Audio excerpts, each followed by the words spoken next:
Olá, bem-vindos a mais uma exploração de ideias.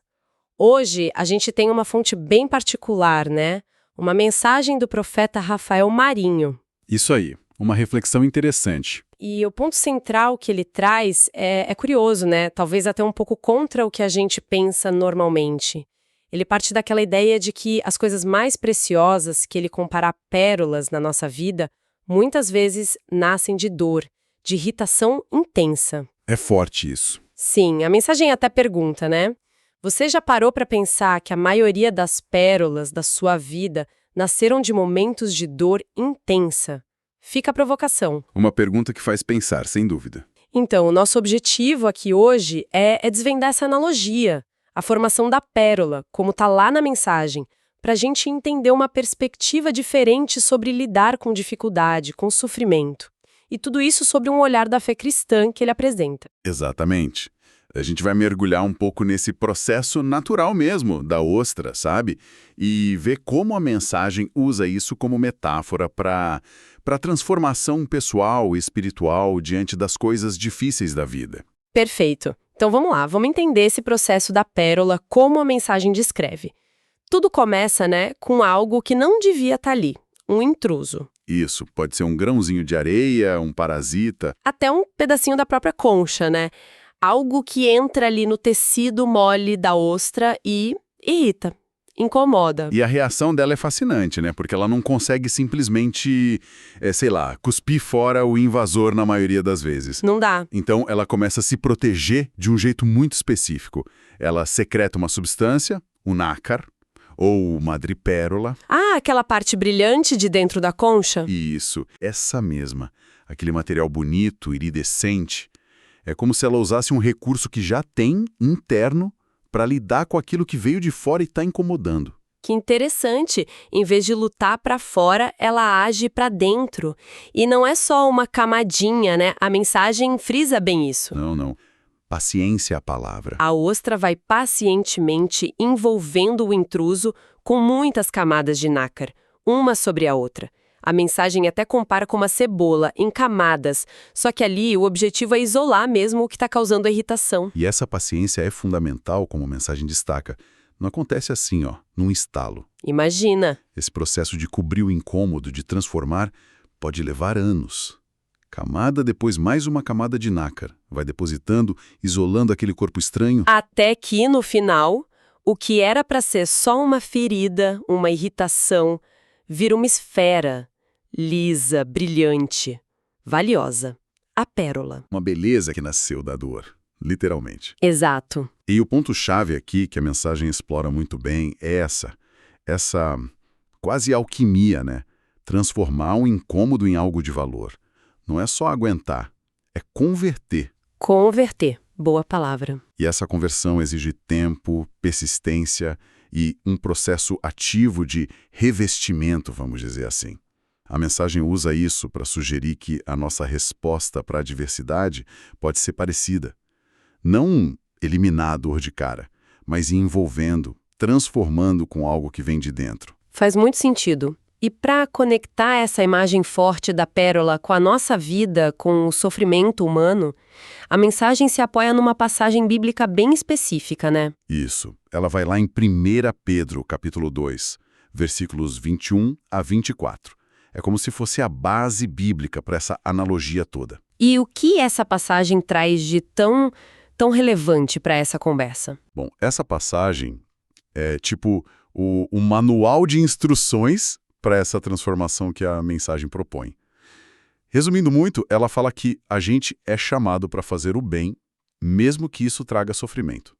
Mesmo sofrendo. Exato. E aí dá o exemplo principal. Cristo.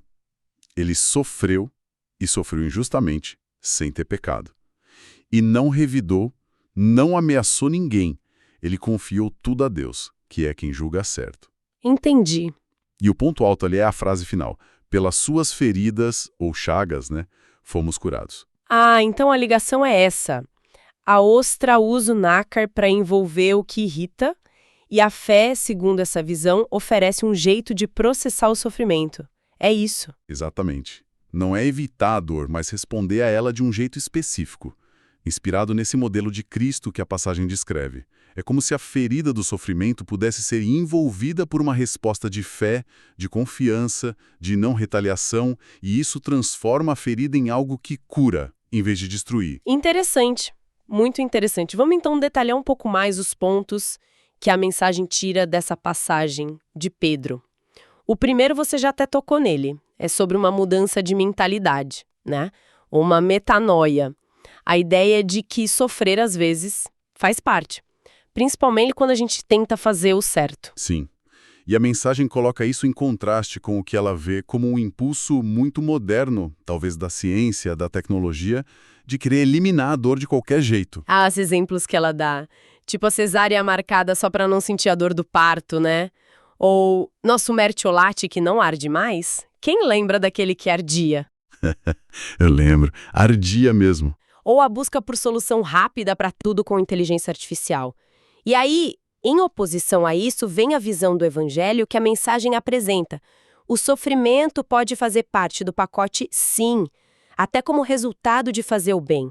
A frase que eles citam é forte, porque Deus os chamou para fazerem o bem, mesmo que isso resulte em sofrimento. E os exemplos são bem pé no chão, né? Você organiza uma festa, dá o seu melhor, e houve crítica. Quem nunca? Ou assume uma liderança, chefe, síndico, pastor, se esforça pra caramba e ainda assim vem reclamação. E a reflexão é honesta, reconhece que a gente está dos dois lados. Às vezes sofre a crítica, às vezes é a gente que critica. Essa insatisfação parece que faz parte da gente, né? Mas como é que a gente lida com isso sem desanimar? Porque o natural é pensar, se é para ser assim eu não faço mais nada, né? Esse é o X da questão. A mensagem até explora o significado da palavra grega para sofrimento ali, que é pássio, e significa ser afetado, sentir fundo, estar numa situação ruim. O alerta é justamente para não paralisar, não deixar de fazer o bem só porque não teve reconhecimento ou porque esperava algo em troca. Entendi. Usa aquela imagem, né? O bem é mão única. Ele vai, não tem garantia que volta do mesmo jeito ou na mesma hora. É um chamado para ser generoso, sem ficar esperando a contrapartida imediata. Ok, faz sentido. É desafiador, mas faz sentido. E o segundo ponto-chave que a mensagem tira de 1 Pedro, qual é? O segundo ponto foca na justiça. A ideia de que a justiça de verdade mesmo pertence a Deus. Isso está ali nos versículos 22 e 23. A reflexão argumenta que a nossa justiça, a humana, tem limite, tem protocolos. Sim, o exemplo que dá é bem claro. Se você vê um crime, não pode ir lá e fazer justiça com as próprias mãos. Não pode. Tem que chamar a polícia, acionar a justiça. Existe um processo, autoridades competentes para isso. E menciona o contexto da época, né? Os reis e juízes no Antigo Testamento, as autoridades romanas, tipo Pilatos no Novo. Exato, para mostrar que sempre existiram essas estruturas. E o ponto central é: Jesus, mesmo sofrendo uma injustiça absoluta, não revidou. Não tentou ele mesmo acertar as contas. Ele entregou sua causa àquele que julga retamente, ou seja, entregou para Deus. E como isso se aplica para nós, no dia a dia, na nossa vida? Aí que entrou o alerta da mensagem. A tentação que a gente tem de querer ser o juiz da nossa própria história, sabe? No casamento, com os filhos, no trabalho, na igreja. Querer dar o troco, garantir que o outro pague pelo que fez. Essa atitude, segundo a reflexão, mostraria uma independência de Deus.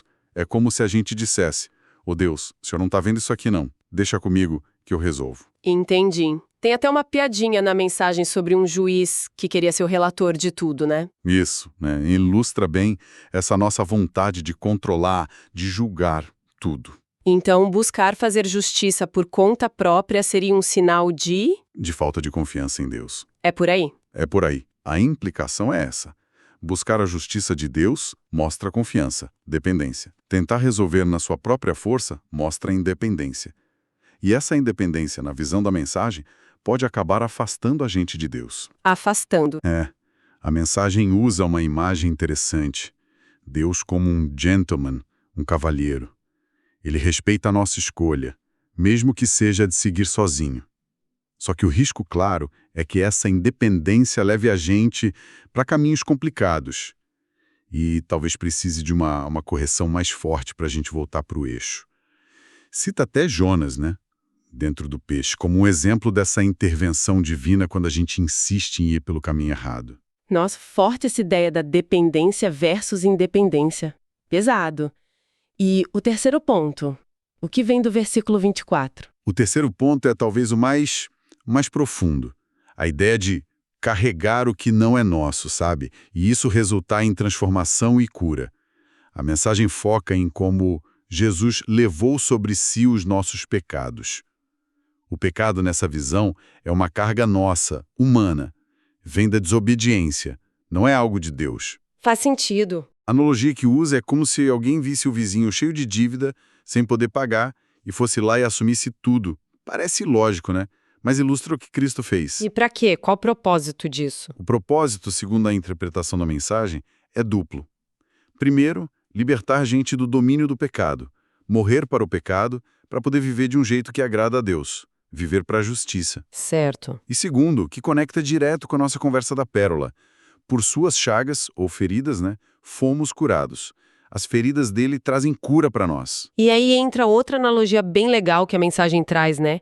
A da igreja como um grande hospital. Sim, uma imagem muito poderosa. Um lugar que, no ideal, não é para gente perfeita, mas justamente para os doentes, espiritualmente, emocionalmente. Como um pronto-socorro espiritual. Quase isso. Um lugar que acolhe as pessoas com seus problemas, suas... A mensagem usa termos fortes, pulgas, carrapatos, mazelas. Bem gráfico. Mas a ideia é essa, acolher para que a pessoa encontre cura, restauração, refletindo essa atitude de Cristo, que pega o problema do outro para trazer a solução. Falando em feridas e chagas, a mensagem também explora a palavra original em grego, né? Molops. Isso, molops. E o interessante é que essa palavra pode significar desde uma coisa mais leve, tipo uma contusão, um roxo, sabe? Até um vergão, uma marca de chicote, algo mais sério. Ou até mesmo uma ferida aberta que sangra. Nossa, quanta diferença de intensidade. Pois é. E a reflexão usa essa variedade de significados para desafiar a gente. Desafiar aquela ideia de colocar um limite. Ah, eu aguento sofrer até aqui, por fazer o bem ou pela minha fé. Mais que isso, não. Entendi. Sugere que essa experiência do pacho, do sofrimento, pode variar muito. Pode ser só um incômodo, leve, ou pode ser algo que machuca de verdade, profundamente. E não cabe a nós definir esse teto. Entendi. Isso amarra tudo de volta com a pérola, né? Que nasce de uma irritação, mas vira algo tão precioso. Como é que a mensagem fecha essa ideia toda no final? Exato, volta para a imagem central. A mensagem lembra um detalhe importante. A pérola é uma gema orgânica. Ela é feita por um ser vivo. Diferente de um diamante, por exemplo, que é mineral. Orgânica. Faz diferença? Faz. E aí conecta com uma referência bíblica final muito forte. Apocalipse 21, versículo 21, descreve a Nova Jerusalém, a cidade de Deus. E diz que as 12 portas dessa cidade são feitas cada uma de uma única pérola. Gigante! E o número 12, na interpretação da mensagem, está ligado ao governo de Deus. Uau! Então a pérola vira símbolo do governo de Deus. Como assim? A síntese que a mensagem propõe é essa. O governo, a influência de Deus, se estabelece na vida da gente quando a natureza de Cristo, que aí é comparada ao nácar da ostra, e associada ao Espírito Santo que vive em quem crê, começa a envolver os problemas, as irritações, os intrusos. E na prática, como funciona isso? Como a gente secreta essa natureza divina sobre os problemas? A aplicação que a mensagem pede é justamente essa. Em vez de tentar expulsar, lutar contra os intrusos, sejam problemas, pessoas difíceis, situações ruins, a proposta é ativamente secretar a natureza do Espírito Santo sobre eles. Como? É responder ao mal fazendo bem. Responder à irritação com paciência, à ofensa com perdão, à injustiça confiando em Deus. A mensagem aplica isso direto, nos desafios com os filhos, com o marido ou esposa, no trabalho, com o vizinho. Entendi. A ideia não é que o problema some num passe de mágica, mas que ele é transformado por essa natureza divina que o reveste, assim como o grão de areia vira pérola. Isso leva tempo, né? Como a própria pérola. Não é instantâneo. Exatamente. É camada sobre camada. A mensagem até fala em mais uma camada de Cristo. Indica que é um processo contínuo, um trabalho constante de Deus e nosso também. E menciona que a pérola fica dura, resistente, valiosa, porque ela consegue isolar completamente o problema original dentro daquele revestimento de madrepérola. O problema está lá dentro, mas perdeu o poder de irritar, virou beleza. Incrível. Então, recapitulando o ponto central dessa nossa exploração baseada na mensagem do Rafael Marinho, as dores, as irritações, os intrusos que aparecem na nossa vida, quando a gente não reage com revide, com rejeição, mas com uma resposta que vem da fé, da paciência, do perdão, que vem da natureza de Cristo comparada ao nácar. Essas coisas podem, com o tempo, ser transformadas em algo de muito valor, de beleza, as pérolas da nossa vida. O sofrimento, então, não é só para aguentar, é um lugar potencial para uma transformação profunda. Exato. E isso nos deixa com uma pergunta final para pensar, né? Uma provocação que vem dessa mensagem toda. Se as dificuldades, as irritações, são na verdade oportunidades para a gente formar pérolas, envolvendo tudo isso com essa natureza divina, o que aconteceria se a gente começasse a olhar para as nossas lutas de hoje não só como obstáculos para eliminar, mas como a matéria-prima essencial para o nosso crescimento espiritual? Mudar a lente mesmo. Sim. Como seria encarar as adversidades do dia a dia com essa perspectiva de transformação, vendo nelas o potencial de criar um valor que é reconhecido até na eternidade, como as pérolas lá nos portões da Nova Jerusalém? Como isso muda a nossa forma de jogar o jogo da vida? Fica aí para a gente refletir.